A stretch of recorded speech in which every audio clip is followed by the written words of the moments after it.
తూర్పుగోదావరి జిల్లా రాజానగరం నియోజకవర్గంలో రెండు పార్టీల మధ్య వార్ మొదలైంది.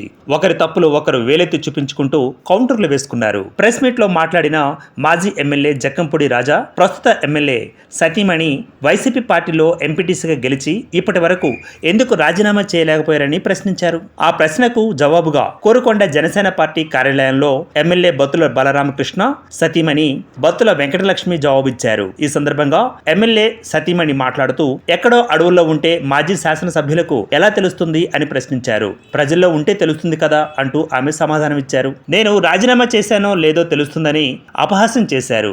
మాజీ ఎమ్మెల్యే జక్కంపూడి రాజా మీడియా సమావేశంలో డాక్టర్ బిఆర్ అంబేద్కర్ గురించి మాట్లాడడం కరెక్ట్ కాదని కూటమి నాయకులు, దళిత నాయకులు మండిపడ్డారు. ఎమ్మెల్యే బత్తుల బలరామకృష్ణ నియోజకవర్గంలో చేసే అభివృద్ధి పనులను చూడలేక బురద జల్లే ప్రయత్నాలు చేస్తున్నారని మాజీ ఎమ్మెల్యే జక్కంపూడి రాజాపై కూటమి నాయకులు మండిపడ్డారు. చాలా అవమానకరంగా భావిస్తున్నాం. మీరు ఖచ్చితంగా దళిత సోదరులందరికీ, అలాగే ఈ రాష్ట్ర ప్రజలందరికీ కూడా మీరు క్షమాపణ చెప్పాల్సిన బాధ్యత ఎంతైనా ఉంది. మీరు ఒక దళితుని అవమానించిన వ్యక్తిని భుజాల మీద ఎక్కించుకుని తీసుకెళ్లిన రోజే మీరు మర్చిపోయారు అనుకుంటాను. అది మర్చిపోకండి. అలాగే దళితులను అవమానం చేశారు ఈ నియోజకవర్గంలో, అది మర్చిపోకండి. మీరు మా ఎమ్మెల్యే బత్తుల బలరామకృష్ణ గారి గురించి మాట్లాడతారా?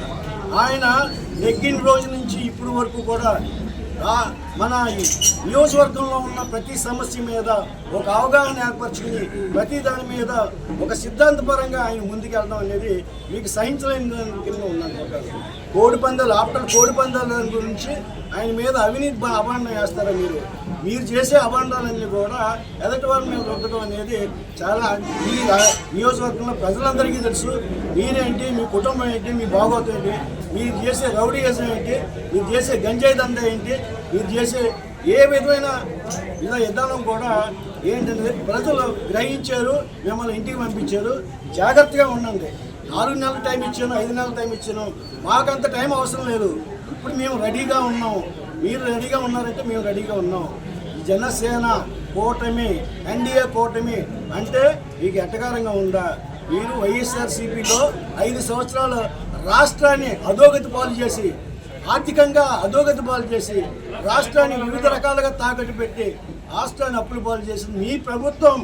ఈరోజు మా ఎన్డీఏ ప్రభుత్వం వచ్చిన తర్వాత అన్నీ సరి చేసుకుంటూ, అన్ని విధానాలని ఒక లైనప్ చేసుకుంటూ, ఏవైతే 6 పథకాలు ఏవైతే ఉన్నాయో 6 ఆ 6 పథకాలు ఎలా అమలు చేయాలన్న ఆలోచనలో నిరంతరం దాని మీద ఎక్సర్సైజ్ చేస్తూ కూర్చున్నారు. మీలాగా అన్నీ దోచుకొని వ్యాపారాలు చేసుకుంటూ ఇంట్లో కూర్చోలే.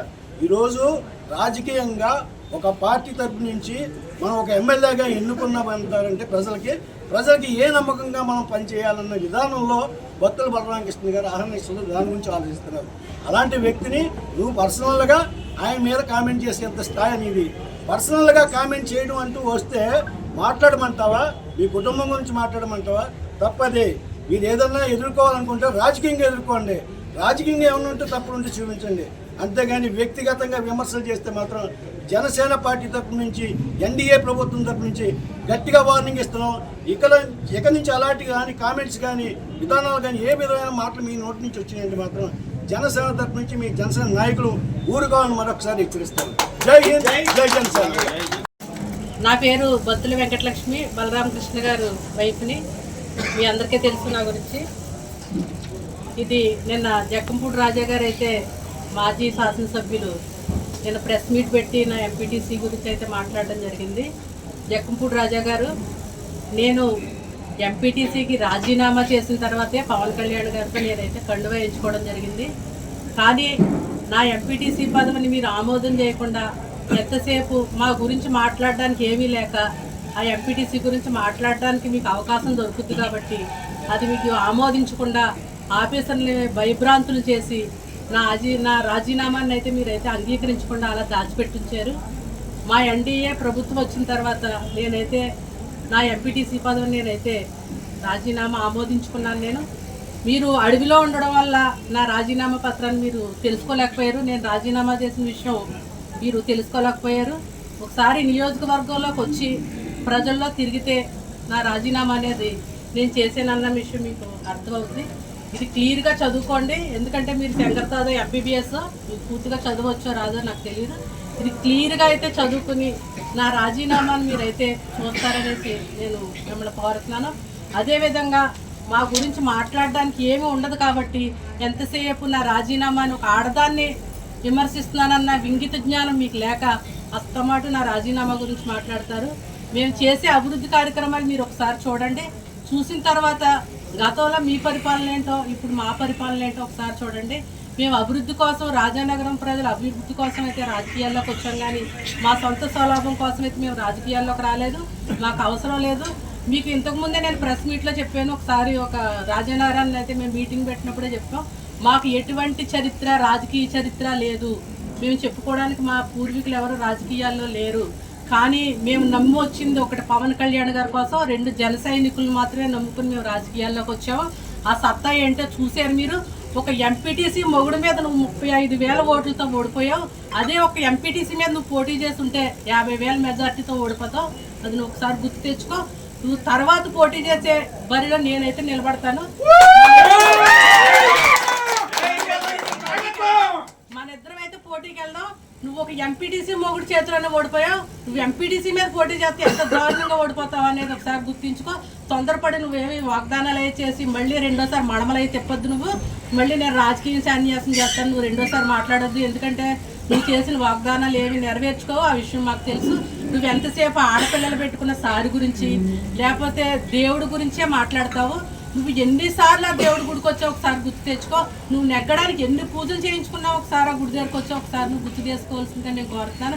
మాకున్న ధైర్యం ఒకటే పవన్ కళ్యాణ్ గారు, 2 జన సైనికులు, వీళ్ళిద్దరు అండ చూసుకునే మేమైతే ఈరోజు ఈ స్థానంలో అయితే నిలబడ్డాం. ప్రజల తరపున పోరాడు. ఒక కరెంటు స్తంభం అడుగేంత. ఎందుకంటే కరెంటు స్తంభం గురించి నేను ఎందుకు మాట్లాడుతున్నానంటే, నేను రాజీనామా చేసింది, ఎంపీటీసీకి రాజీనామా చేసింది నువ్వు 4 వీధి లైట్లు లేక, 4 కరెంటు స్తంభాలు లేక నేను రాజీనామా చేశాను. నేను ప్రజలకి ఎన్నో చెప్పి వచ్చాను. నా ఊళ్ళో గ్రామ ప్రజలకి 4 కరెంటు స్తంభాలు వేయించలేంది నేను రాజకీయం ఎలా చేయగలనేసి ఆ రోజు నేను రాజీనామా. మీ ఇంటికి 4 కరెంటు స్తంభాలు కానీ వస్తే నువ్వు మాట్లాడిన మాట ఆడవాళ్ళకి రాజకీయాలు ఏంటమ్మా అన్నావు. అమ్మనే తిరగనివ్వట్లేదు, నువ్వు కూడా ఎందుకమ్మా తిరక్కో, ఇంట్లో కూర్చో అన్నావు. ఆ మాట నువ్వు అన్నావా లేదో ప్రమాణకం చేసి చెప్పు. నేను ఈ రోజు ఇప్పుడు వరకు అయితే ఈ విషయం ఎక్కడా చెప్పలేదు. ఈ రోజు నేను చెప్తున్నాను. ఆ రోజు అమ్మనే ఇంట్లో కూర్చోబెట్టాను. నువ్వెందుకమ్మా, నువ్వు వీధిలో గట్ట తిరక్కో, నువ్వు ఎవరికి మాట ఇవ్వకో. మేము అలా ప్రస్తుతానికి అలా ఉంచుతామంటే ప్రెసిడెంట్ని, ఎంపీటీసీలని, రాజ్యాధికారం అంతా మాది అనేసి ఆ రోజు మీకు చెప్పడం జరిగింది. ఈ రోజు మీ యొక్క ప్రెసిడెంట్ని అడగండి. మీరు ఎక్కువ ఇక్కడ మా రాజానగరం నియోజకవర్గంలో ఎక్కువ శాతం వైసీపీ ప్రెసిడెంట్లు, ఎంపీటీసీలు నెగ్గున్నారు. మీ అందరికీ తెలిసిన విషయమే. వాళ్ళందరినీ ఒకసారి మీరు అడగండి అభివృద్ధి అంటే ఏంటో. ఇప్పుడు వాళ్ళ అకౌంట్లో సచివాలయం, ఇప్పుడు పంచాయతీ అకౌంట్లు ఎంతెంత నిల్వ ఉంటాయో ఒకసారి అడగండి. వాళ్ళే ఆశ్చర్యపోతున్నారు. మేము మీటింగ్కి వెళ్ళినప్పుడు కూడా ప్రెసిడెంట్లు అది ఒకటే మాట చెప్తున్నారు, మీ దయ వల్ల, పవన్ కళ్యాణ్ గారి దయ వల్ల పంచాయతీల్లో డబ్బులు ఉంటున్నాయండి. ఎందుకంటే బీచింగ్కి ఎంతో ఇబ్బంది పడేవాళ్ళు, మంచి రోడ్లు వేస్తామండి. ఇంకా ముందే అయ్యి ఉంటే మా అదృష్టం బాగుండి, ఇంకా ముందే అయ్యి ఉంటే ఎంతో బాగుండండి. ఇంకా సంవత్సరం ఉంది పరిపాలన మాది, మేము అందరం దిగిపోతాం. ఈ దరిద్ర కొట్టి పరిపాలన మేము 3 సంవత్సరాలు చూసామండి. ప్రజలు ఈదులోకి వెళ్ళకపోయాం అనేసి మా అందరికీ కూడా చేతులెట్టి మీ నాయకులు దండం పెట్టడం నేను చూశాను. ఒకసారి మీరు వాస్తవాన్ని తెలుసుకోండి. ఎంతసేపు ఆడవాళ్ళ మీద పడటం కాదు, ఎంతసేపు నా ఎంపీటీసీ గురించి మాట్లాడుతున్నారు తప్ప మీరు చేసిన అభివృద్ధి నా ఎంపీటీసీ మీరు క్లియర్గా చదువుకోండి. మరి మీకు తెలుగు అర్థమవుద్దో ఒకసారి చూసుకోండి.